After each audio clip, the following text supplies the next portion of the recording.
Pour commencer, nous voudrions vous rappeler que l'abus d'alcool est dangereux pour la santé. Mais parfois, certains s'en accommodent plus que d'autres.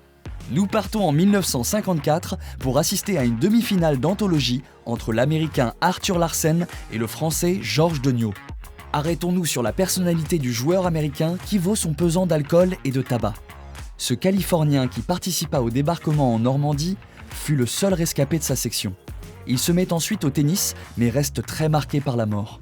Il dira plus tard qu'il a transformé sa peur de mourir par la peur de perdre.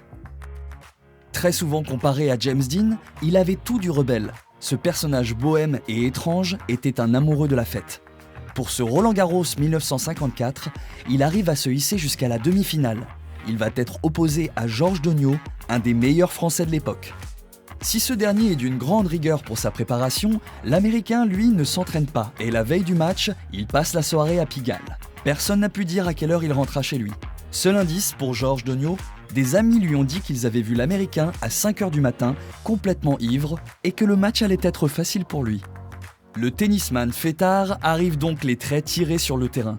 Mais contre toute attente, Arthur Larsen nous fait une démonstration de son plus beau jeu. Son toucher est magique. Il a des changements de rythme redoutables et le public parisien est admiratif lorsqu'il exécute une série d'amortis-lobes. Il va écraser son adversaire 6-0, 6-2, 6-2. Un très mauvais souvenir pour le Français Georges Degnaud qui se rappelle encore de la phrase que lui avait glissée Larsen au moment de changer de côté. « Tu sais Georges, j'étais bourré hier soir, et quand je suis bourré, je suis le meilleur joueur du monde. »